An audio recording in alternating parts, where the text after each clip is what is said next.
حاشر اس کے مقابل بیٹھ چکا تھا۔ پلیز آپ تھوڑی دیر کہیں اور بیٹھ سکتی ہیں؟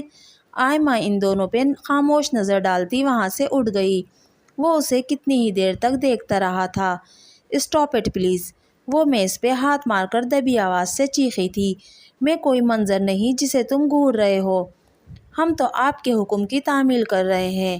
وہ ہونٹوں کو ذرا سا گول کر کے انتہائی دلکشی سے مسکرایا۔ اس نے ابرو چڑھا کر اسے سوالیہ نظروں سے دیکھا۔ ابھی آپ فرما رہی تھی کہ دنیا میں کوئی ایسا الو کا پٹھا نہیں جو مجھے دیکھے اور پھر دیکھتا ہی نہ رہ جائے۔ حاشر کی نگاہیں جیسے تمسخر اڑاتی ہوئی تھیں۔ وہ اس کے چہرے سے کچھ بھی اخذ نہیں کر پا رہا تھا، حیرت، غصہ یا نفرت۔ میں ایسا نہیں تھا میشان، لڑکیوں پہ مر مٹنے والا، ان کے پیچھے بھاگنے والا۔ اس کا گہرا بھاری ہوتا لہجہ ماحول کو گھمبیر بنا رہا تھا۔ میں صرف تمہارے پیچھے پہلی اور آخری بار خوار ہو رہا ہوں، اور میں ابھی تک اپنی بات پہ قائم ہوں۔ وہ خاموش ہو گیا تھا۔ میشان نے اس پہ ایک تیز نظر ڈالی۔ تم اپنا چہرہ بدل ڈالو یا بگاڑ ڈالو، میں پھر بھی تم سے محبت کرتا رہوں گا۔ دھیمی آواز میں اس کا لہجہ قطعی تھا۔ محبت کے سامنے حسن بے معنی ہوتا ہے۔ اگر یہ بات کبھی سمجھ میں آ جائے یا وقت تمہیں سمجھا دے تو حاشر وقار سے ضرور شیئر کرنا۔ وہ اس پہ ایک بھرپور نظر ڈالتا کرسی پیچھے گھسیٹ کر پورے قد کے ساتھ ایک مغرور سی چال چلتا نظروں سے اوجھل ہو گیا۔ کچھ لمحے، کچھ پل، کچھ موسم یا لوگ جب نظروں سے اوجھل ہو جاتے ہیں تب دل انہیں ڈھونڈتا ہے۔ میشان نہیں جانتی تھی کہ اس کا دل اسے کب ڈھونڈنے کی صحیح کرنے لگا تھا۔ اس نے مڑ کر نہیں دیکھا تھا۔ اگر مڑ کر دیکھ لیتا تو یہ بھی دیکھ لیتا کہ جس کے شہر میں بقول احمد فراز لوگ ٹھہرنے کی تمنا کرتے ہیں، اس کی سیاہ آنکھیں اسے ٹھہر جانے کا حکم دے رہی تھیں۔ بابا بلے شاہ کے دربار سے کچھ فاصلے پر ریلوے روڈ کے دوسری جانب کئی مربعوں پہ پھیلی اراضی، باغات اور کئی ایکڑ زمین پہ گلابوں کے وسط میں بلند و بالا رہائش گاہ۔ مختار کل کی چوڑی پیشانی پہ لفظ مختار کل سونے سے کندہ تھا۔ یہ رہائش گاہ نہ صرف آس پڑوس کے علاقوں میں مشہور تھی بلکہ عین سامنے سے گزرتی ٹرین کے مسافروں کی آنکھیں بھی سونے سے کندہ مختار کل میں الجھ جاتی تھیں۔ ان میں سے جو دیندار قسم کے ہوتے وہ کانوں کو ہاتھ لگا کر استغفار پڑھتے کہ مختار کل تو خدائے واحد ہے، تو شہرت اور دولت کے دل دادا پڑھ کر اشش کر اٹھتے، واہ کیا دبنگ نام ہے! نام والا خود کیسا ہوگا یا ہے؟ نام والا حسب، نسب، ذات پات، اخلاق و کردار، نرم خو، نرم گفتار، مؤدب سب کچھ تھا۔ ہاں البتہ یہ فیصلہ مشکل تھا کہ وہ امیر زیادہ تھا کہ حسین، زبان ایسی میٹھی کہ دنیا میں کوئی دشمن نہیں تھا، زیرک نظر اور بلا کا کائیاں انسان کہ دنیا میں اس کا کوئی گہرا دوست بھی نہیں تھا۔ اس قدر خوبیوں کے مالک انسان کی کمزوری حسین سے حسین عورت بھی نہیں تھی۔ شراب اور شباب جیسی لت پہ وہ لعنت بھیجتا تھا۔ دنیا میں اس کے لیے زمین سے بڑھ کر کوئی چیز اہمیت نہیں رکھتی تھی۔ اسے جاگیر بڑھانے سے عشق تھا۔ تہمینہ مراد اس کے تایا کی اکلوتی بیٹی جو عمر میں اس سے 20 سال بڑی تھی۔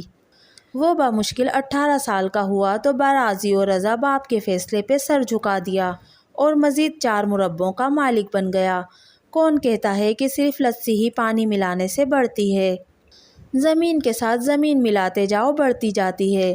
بظاہر پرسکون مختار کل کی بے کلی جلال خان کی ہری بھری فصلوں کو دیکھ کر بڑھ جاتی کہ وہ اس کی زمین سے سر جوڑے ہوئے تھیں۔ خان صاحب کا جواں سال بیٹا چند سال قبل قبیلے کی لڑائیوں میں قتل ہو گیا تو وہ بیوہ بیٹی کو لے کر پنجاب کے چھوٹے سے شہر قصور کے پہلو میں مستقل مقیم ہو گئے۔ کافی جاگیر خرید کر اسی کے وسط میں جدید طرز تعمیر کی حویلی ان کی عمارت کا منہ بولتا ثبوت تھی۔ ایک دن اتفاقاً ہی گاڑی میں بنت خان کو دیکھ لیا۔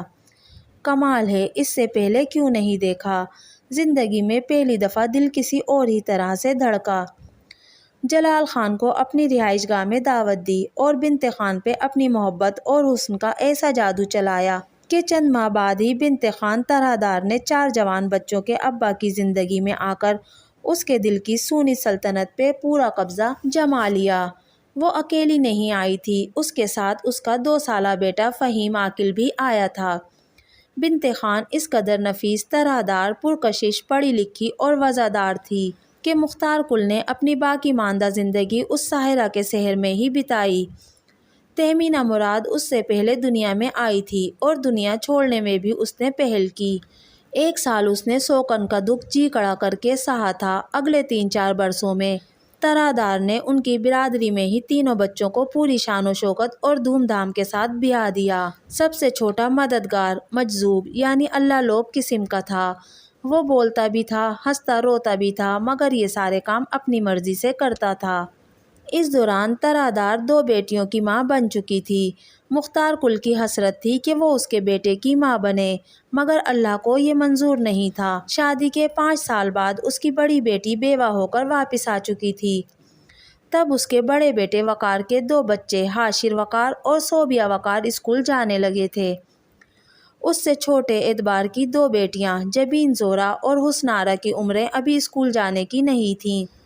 جلال خان کی وفات کے بعد ترادار خان حویلی میں قیام پذیر تھی، کیونکہ اس کا بیٹا فہیم عاقل مختار کل کے خاندان کے لیے نامحرم تھا۔ دوستو، یہ تھا ناول کوئی عشق وقت غروب سا کا دوسرا حصہ۔ آپ کو میری آج کی ویڈیو کیسی لگی مجھے کمنٹ کر کے ضرور بتائیے گا۔